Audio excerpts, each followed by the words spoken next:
Hello everyone, this is cinnamon Shakib এবং আজকে আমরা কথা বলবো জেমস গান পরিচালিত সুপারম্যান সিনেমাটি নিয়ে।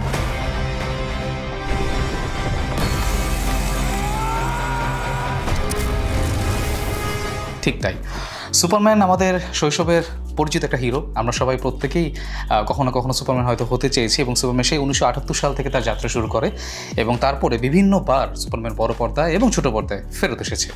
তো জেমস গান নতুন কি আমাদের সামনে হাজির করছেন সেটা দেখার জন্য চলে গিয়েছিলাম এবং আমার কাছে মোটামুটি বেশ ভালোই লেগেছে।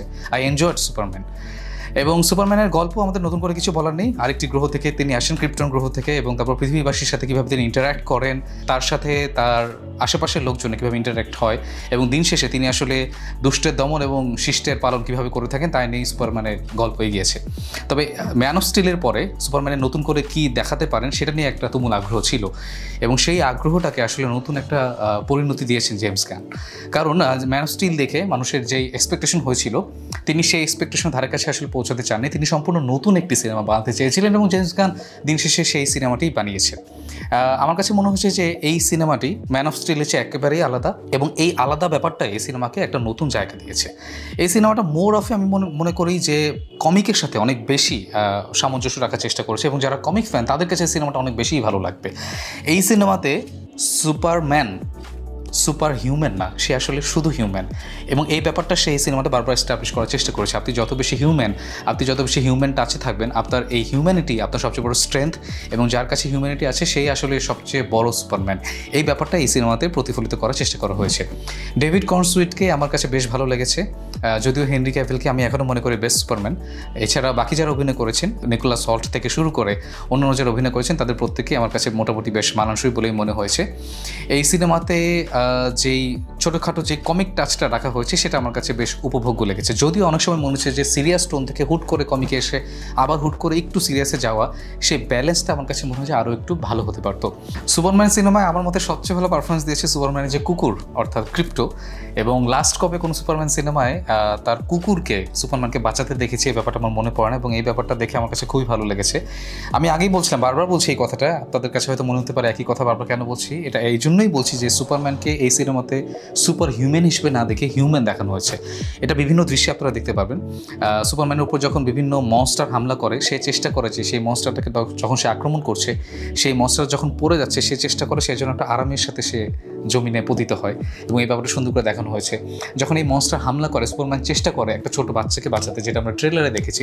সুপারম্যান চেষ্টা করে একটা কাঠবিড়ালিকে বাঁচাতে, যেটাও আমরা এই সিনেমাতে দেখেছি। এই ব্যাপার স্যাপারগুলো এই সিনেমাটাকে জেমস গানের সিনেমা বানিয়েছে, জেমস গানের সুপারম্যান বানিয়েছে এবং অন্যান্য সুপার হিরো সিনেমা থেকে পূর্ববর্তী যে কোনো সুপারম্যান থেকে একটু হলেও আলাদা করেছে। এছাড়াও আরেকটা কথা না বলেই নয়, সিনেমার শুরুর দিকে একটা প্রায় 12 মিনিটের একটা কনভারসেশন সিন আছে। তবে আমি যদি বলি একটা সুপার হিরো সিনেমাতে এত বড় কনভারসেশন সিন রাখা এবং সেটাকে পুল অফ করা, এটা আমার কাছে মনে হয়েছে খুবই চমৎকার একটা ব্যাপার এবং এখানে লেখনী ভালো না হলে সেই পরিমাণ ইন্টারেস্টটা কিন্তু আপনি ধরে রাখতে পারবেন না এবং এই জায়গায় আমি মনে করি যে জেমস গান সফল।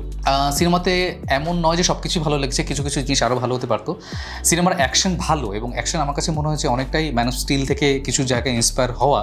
তবে ম্যান অফ স্টিলের অ্যাকশনটা যে পরিমাণ ইম্প্যাক্টটা রাখে এই সিনেমাতে অ্যাকশনটা সেরকম ইম্প্যাক্ট রাখে বলে আমার মনে হয় নাই, অন্তত আমার কাছে সেই বোধটা হয়নি। কারণ সিজিআই থেকে শুরু করে সব কিছুই ভালো, যেহেতু হলিউড বাজেট অনেক, সব কিছু ঠিকঠাক মতো করা হচ্ছে, ডিসির সিনেমা, কিন্তু ইম্প্যাক্টটা যেটা হয় না, মানে যখন মারামারি করছেন প্রচুর এবং যেটা ম্যান অফ স্টিল, আমি বারবার চাচ্ছি না তারপর তুলনা চলে আসে, ম্যান অফ স্টিলের যে ইম্প্যাক্টটা ছিল অ্যাকশনের পরে সেটা এই জায়গায় কোনো এক জায়গায় আমার কাছে মনে হয় মিসিং। একটা সময় গিয়ে মনে হচ্ছিল যে অনেক বেশি সিজিআই হয়ে যাচ্ছে এবং এটার জন্য ইমোশনালি অনেক কম কানেকশনটা হচ্ছে। তো এই জায়গায় আমার কাছে মনে হয় যে এটা একটু খামতি। এছাড়া আমার কাছে মনে হয় যে যেসব অন্যান্য বিভিন্ন যেসব উপাদান দেখানো হয়েছে, পকেট ইউনিভার্স থেকে শুরু করে পলিটিক্যাল যে ব্যাপার স্যাপারগুলো আনা হয়েছে, আমার কাছে মনে হয় যে টু মাচ জিনিস একটু স্টাফ করা হয়েছে একটা সিনেমার মধ্যে। যদিও আমি জানি যে একটা ইউনিভার্স তৈরির চেষ্টা হচ্ছে, তবে আমার কাছে মনে হয় যে এই ব্যাপার স্যাপারগুলোকে যদি আরেকটু সময় দেওয়া যেত এবং একটু কম যদি আনা যেত, আমার কাছে মনে হয় যে সেটা আরও একটু বেটার এক্সপিরিয়েন্স হতো। এছাড়াও একটা জায়গায় গিয়ে যে ফেক নিউজ এবং পলিটিক্যাল যে ম্যানিপুলেশন, এই ব্যাপার স্যাপারগুলো যে দেখানো হয়েছে সেটা আমার কাছে মনে হয় একটু চাইল্ডিশ ওয়েতে রিল করা হয়েছে, সেখানে আরেকটু সময় দেওয়া যেতে পারতো। তবে একই সাথে ভালো লেগেছে যে কিছু জিনিস একটু অন্যভাবে দেখানো হয়েছে। লেক্স লুথারকে খুব ম্যানিয়াকভাবে না দেখে এমনভাবে দেখানো হচ্ছে যে যারা রিচ আছে, মানে মাল্টি বিলিনিয়ার যারা আছে তারা কোনো না কোনোভাবে কিন্তু পৃথিবীর ক্ষতি করছে এবং ক্ষতি করার চেষ্টা করছে, যতই তারা ভদ্রতার মুখোশ পরে থাকুক না কেন। এছাড়াও আমার কাছে যেটা সবচেয়ে ভালো লেগেছে এই সিনেমাতে, আমার কাছে মনে হয় পরিচালক কোনো না কোনোভাবে ইসরায়েল এবং ফিলিস্তিনের যুদ্ধটাকে পোর্ট্রে করার চেষ্টা করেছেন এবং তিনি দেখানোর চেষ্টা করেছেন যে ফিলিস্তিনের উপর যে অত্যাচারটা চলছে এই ব্যাপারটা এই সিনেমাতে তিনি মেটাফোরের মাধ্যমে বুঝিয়েছেন, এবং যারা বোঝার চেষ্টা করবেন তারা আমার কাছে মনে হয় যে ঠিকঠাক এই ব্যাপারটা ধরতে পারবেন। তো সব মিলিয়ে আমার কাছে মনে হয় যে সুপারম্যান বেশ উপভোগ্য হয়েছে, আগের সিনেমাগুলো থেকে অনেক আলাদা হয়েছে।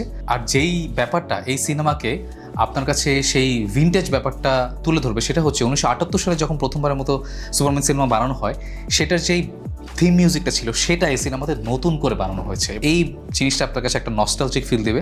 তো সব কিছু মিলে বেশ উপভোগ্য, এবং যারা ডিসির ফ্যান তারা তো নিশ্চয়ই অনেক উপভোগ করবেন, এবং বিশেষ করে যারা কমিক ফ্যান তাদের কাছে খুবই ভালো লাগবে। কমিকের সাথে অনেক বেশি মিল রাখা হয়েছে।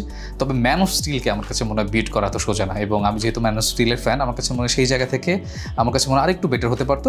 But overall it's good experience, আমি এটাই বলবো। তো এই ছিল সুপারম্যান সিনেমা নিয়ে আমার মন্তব্য। আপনি চাইলে আপনার মন্তব্য আমাকে জানাতে পারেন। আমার ভিডিওটি যদি ভালো লেগে থাকে আপনি লাইক, কমেন্ট, শেয়ার এবং সাবস্ক্রাইব করতে পারেন। আর আপনার মন্তব্য আপনি জানাতে পারেন কমেন্ট করে। সিনেমা সাকিবের পক্ষ থেকে আজকের মতো বিদায়।